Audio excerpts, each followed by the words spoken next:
አድማጭ ተመልካቾቻችን እንዴት ቆያችሁ? የሰዓቱን ዋና መረጃ ይዘንላችሁ ቀርበናል። መረጃውን ከወደዳችሁ በቀጥታ እስከ መጨረሻው እንድትከታተሉ እንጠይቃችኋለን። በቀጥታም ወደ መረጃው እንሂድ። በኤርትራ ጉዳይ በአዲስ አበባ ከባድ ምክር እየተመከረ እንደሆነ ተነገረ። የቀድሞ የሰላም ሚኒስትር አቶ ታዬ ደንደአ በትናንትናው ዕለት በፖሊስ መያዛቸው እየተነገረ ይገኛል።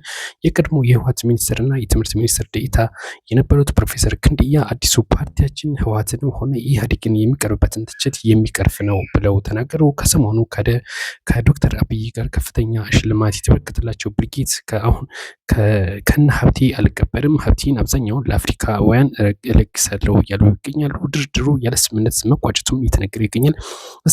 የእስራኤል ጦር በጋዛ ላይ ከፍተኛ ጥቃት እያደረሰ እንደሚገኝም እየተነገረ ይገኛል። እነኝህና ሌሎች መረጃዎችን እስከ መጨረሻው ተከታተሉ ዘንድ ጠይቃችኋለን። በቀጥታ ወደ መረጃው። በቅድሚያም የምክክር ኮሚሽነር ከኃላፊነታቸው መነሳታቸውን አስታወቁ። የሀገራዊ ምክክር ኮሚሽን የነበሩት አቶ ተገኘ ወርቅ ጌቱ ናቸው ስልጣናቸውን በገዛ ፈቃዳቸው የለቀቁት። ከ11 የሀገራዊ ምክክር ኮሚሽን አባል የነበሩት አቶ ተገኘ ወርቅ ጌቱ እንግዲህ በገዛ ፈቃዳቸው ስልጣናቸውን ለቀዋል። ኮሚሽኑ ስራው ሳያጠናቀቁ እንደለቀቁም ነው እንግዲህ እየተነገረ የሚገኘው። እንግዲህ የሀገራዊ ምክክር ኮሚሽን ለ3 ዓመት ነበር የተሰጠው። ነገር ግን ተጨማሪ 1 ዓመት ይጨመርልኝ ብሎ 1 ዓመት ተጨምሮለታል። እሳቸውም ብዙም ደስተኛ እንዳልነበሩ ሲያስታውቁ ነበረ። ነገር ግን አሁን በገዛ ፈቃዳቸው ራሳቸው ስልጣናቸውን መልቀቃቸውን አስታውቀዋል። በቀጣይ መረጃ የምንመለከተው ደግሞ የፌዴራል ፖሊስ ዋና አዛዥ የሆኑትን ጀነራል ደመላሽ ገብረ እግዚአብሔርን ይሆናል። እንግዲህ እነዚህ የፌዴራል ኮሚሽነር ዋና አዛዥ የሆኑት እነዚህ ጀነራል ደመላሽ ገብረ እግዚአብሔር እንዳሉት ከሆነ በማንኛውም አካባቢ ተንቀሳቅሶ ስራ መስራት ይቻላል፣ ወደ ሁሉም ሀገር መንቀሳቀስ ይቻላል፣ ሰላም ነው ሲሉ ነበር። ነገር ግን ሾፌሮች ማህበር በርካታ ትችት እያቀረቡ ይገኛሉ። የጣና የሾፌሮች ማህበር እንዳስታወቀው ከሆነ እንደዚህ አይነት ንግግር ማድረግ ተገቢ አይደለም፣ እኛ እየተሰቃየን ነው። ይህን ንግግር በሚያደርጉበት ሰዓትም በርካታ ሾፌሮቻችን ታግተዋል፣ ሞተዋልም እያሉ ይገኛሉ። እንግዲህ ቦታም ጠቅሰው ነው እየገለጹ የሚገኙት። በአባይ በረሃን ጨምሮ በተለያዩ አካባቢዎችም ሾፌሮቻችን እየተሰቃዩ መንገድ ላይ እየታገቱና በርካታ ገንዘብ እየተጠየቁ የኬላም ክፈሉ እየተባሉ እንደሆነ ቅሬታቸውን ሲያቀርቡ ተሰምተዋል። በቀጣይ መረጃ የምንመለከተው ደግሞ ብርጌድ ንሓመዶም የተባለ በአዲስ አበባ የተቋቋመ አንድ ግዙፍ የሆነ ለኤርትራ ስጋት የሆነ ተቋም አለ። ይህ ተቋም እንግዲህ የኢሳያስን አፈወርቂን ከስልጣን ለማስለቀቅ እየሰራ ያለ ፓርቲ ወይም ተቋም። ይህ ብርጌድ እንዳስታወቀው ከሆነ በአዲስ አበባ በቅርብ ርቀት መገኘታችን ለእኛ ጥሩ ነው፣ በቅርበት ያለውን ሁኔታ ለመከታተል ይጠቅመናል እያለ ይገኛል። የኢትዮጵያና የኤርትራ ግንኙነት እንግዲህ መሻከሩን ተከትሎ በአዲስ አበባ ኢሳያስ አፈወርቂን ለመጣል ወይም እነሱን ከስልጣን ለማስለቀቅ የተቋቋመ ይህ ብርጌድ እንግዲህ በአዲስ አበባ በርካታ ስብሰባዎችን እያደረገ ይገኛል። በትናንትናው ዕለትም ዝግ ስብሰባ አድርጓል። በዚህ ዝግ ስብሰባ እንግዲህ በርካታ ጉዳዮች እንደነሳ ያስታወቀው የብርጌዱ ኃላፊ ለቢቢሲ እንደገለጹት ከሆነ ከአሁን ቀደም ስንንቀሳቀስ የነበረው በአውሮፓ በአሜሪካና በተለያዩ አካባቢዎች ነበር። አሁን ግን እዚሁ ኢትዮጵያ ውስጥ ወይም በጎረቤት ሀገር መገኘታችን በኤርትራ የሚከሰተውን ሰብአዊ ጥሰት ለመከላከል እንደዚሁም ያለውን ፕሬዚዳንትም ለመጣል ይጠቅመናል ሲሉ ገልጸዋል።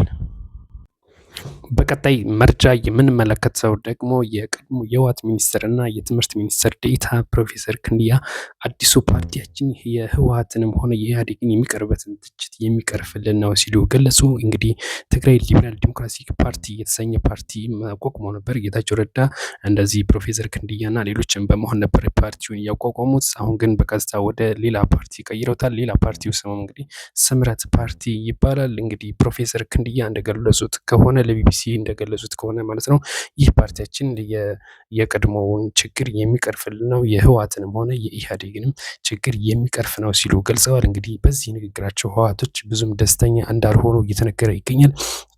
ከአሁን ቀደም እንግዲህ እንደዚህ ፕሮፌሰር ክንድያ የህወሓት አባል ነበሩ። ከድርጅቱ ወጥተው ወይንም ተገንጥለው ነው እንግዲህ ህወሓትን እየተቹ የሚገኙት። በዚህም እንግዲህ ዶክተር ደብረጽዮንና ሌሎችም የህወሓት ባለስልጣናት ቅሬታ እንዳደረባቸው እንደዚሁም ጌታቸው ረዳም እስከ ትችት ሲያቀርቡ እንደነበር የሚታወስ ነው። የመለስ ልጅም እንደዚሁ በጌታቸው ረዳ ላይ ቅሬታ ማቅረቧ የሚታወስ ነው።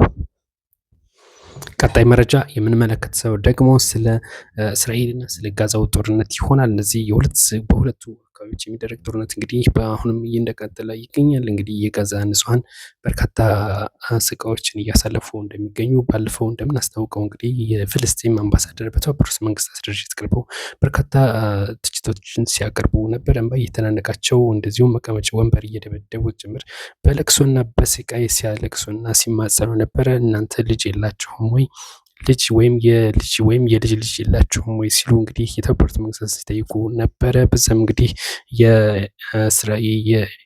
የእስራኤል አምባሳደር እኛ በጋዛ ላይ ምንም አይነት የዘር ማጥፋት ወይም ወንጀል አልፈጸምንም ሲሉ መሰለቃቸውን የሚታወስ ነው። አሁን ደግሞ እንግዲህ እንደ አዲስ በሰው አልባ ብረት ለበስ ተሽከርካሪዎች በመታገዝ ነው እንግዲህ ጥቃት እያደረሱ የሚገኙ። የሰው አልባ ተሽከርካሪዎች በጋዛ በከተማ ውስጥ በመግባት በመፈንዳትና አካባቢው ላይ ከፍተኛ ነውጥ እየፈጠሩ ይገኛሉ። ልክ እንደ ሰው አልባ ድሮን ማለት እንችላለን።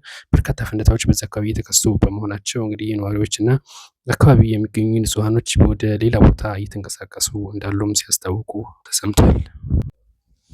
በቀጣይ መረጃ የምንመለከተው ደግሞ ዩክሬንና ሩሲያን ይሆናል። እነዚህ ሁለት ሀገራች በቱርክ እንግዲህ ኢስታንቡል ድርድር ላይ ተቀምጠው ነበረ። በዚህም ድርድር እንግዲህ ጥሩ ነገር ይገኝበታል ተብሎ ታስቦ ነበረ። የአሜሪካው ፕሬዚዳንት ዶናልድ ትራምፕም ጭምር እንግዲህ በስልክ ከፑቲን ጋር በመወያየት ይህ ድርድር እንዲቀጥልና ጥሩ የሆነ ውጤት እንዲገኝበት ሲጥሩ ነበረ። ነገር ግን ይህ ድርድር ለሁለት ቀናት ያክል ከተነጋገሩ በኋላ ያለ ስምምነት መለያየታቸው እየተነገረ ይገኛል። እንግዲህ ተስፋ የጣለበት ድርድር ያለ ምንም ስምምነት ተለያይተዋል። እነዚህ ሁለት ሀገራት አንዱ በአንዱ ላይ እንግዲህ እየተጠቋቆሙ እስካሁን ጦርነቱ እንዳልቆመ ነው።